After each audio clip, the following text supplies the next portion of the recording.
dalam tafsir Jalalain dijelaskan beberapa makna qurrata a'yun.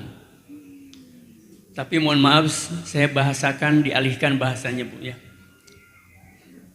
Tidak seperti yang ada di tafsir Jalalain. Minimal ada 6 pendapat ahli tafsir yang memberikan makna qurrata a'yun. Makna apa Bu? Alhamdulillah. Yang pertama pendapat dari Imam Ibnu Abbas.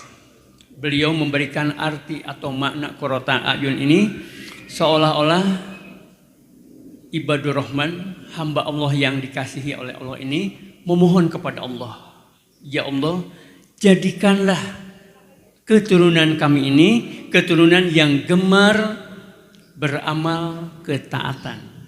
Pertama pendapat Imam Ibnu Abbas. Kemudian Imam Ikrimah memberikan penafsiran yang hampir sama dengan Imam Ibnu Abbas. Beliau memberikan makna qurrata a'yun di sini adalah seolah-olah seorang yang beriman ini memohon meminta kepada Allah setiap saat agar semua keturunan ini menjadi orang-orang yang taat. Kemudian yang ketiga, Imam Al-Hasan Al-Bashir mengatakan yang ingin dilihat Allah pada hamba muslim dari istrinya, saudara dan sahabat-sahabat karibnya tiada lain agar mereka semua ini taat pada Allah Subhanahu wa taala. Bahkan lebih lanjut Imam Al-Hasan Al-Basri mengatakan tiada yang lebih hebat, lebih mulia selain Allah memandang kepada keluarga, saudara-saudara, sahabat karibnya itu senantiasa berada dalam ketaatan kepada Allah. Kemudian yang keempat, Imam Ibnu Jurayj juga memberikan makna tentang qurrata a'yun ini. Sedikit berbeda dengan pendapat yang tadi. Seolah-olah kata Imam Ibnu Jurayj ini, ketika seorang hamba membaca Rabbana hablana min azwajina wa dzurriyyatina qurrata a'yun waj'alna lil muttaqina imama, seolah-olah hamba itu meminta kepada Allah agar semua keturunannya ini beribadah kepada Allah, dan tidak hanya cukup beribadah kepada Allah, memperbagus ibadahnya kepada Allah.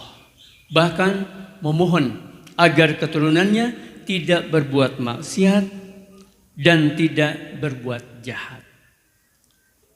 Yang kelima, Imam Abdurrahman bin Zaid bin Aslam. Beliau memberikan makna qurrata a'yun ini adalah mendapatkan hidayah Islam. Ketika ibu memohon, bapak memohon dengan doa itu berulang kali, seolah-olah agar keturunan kita ini senantiasa mendapatkan hidayatul Islam, petunjuk kepada dinul Islam.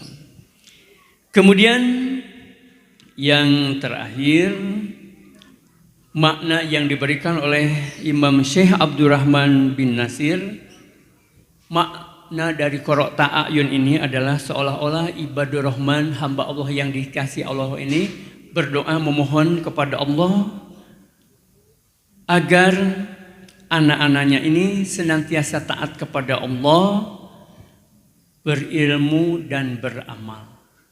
Sedikit berbeda dengan imam yang lainnya, Imam Syekh Abdurrahman bin Nasir ini, As-Sa'di ini mengatakan makna qurrata a'yun ini berharap tidak hanya anaknya ini menjadi anak yang taat, tapi memiliki ilmu dan beramal. Itu kira-kira makna yang tersirat dari kata qurrata a'yun menurut beberapa ahli tafsir yang tadi sampaikan. Kemudian ya, ibu dan bapak yang saya hormati, yang terakhir Imam Ibnu Abbas, Ibnu Qatadah, Ar-Rabi memberikan makna lil muttaqina imama di penghujung ayat tadi. Seolah-olah kita ini berharap agar keluarga kita ini bisa menjadi keluarga yang menyeru, tidak hanya sebatas menyeru, tapi juga menjalankan kebaikan dan berharap agar ibadahnya ini bisa dilanjutkan oleh anak keturunannya dan dirinya dapat membawa manfaat bagi masyarakat yang lain.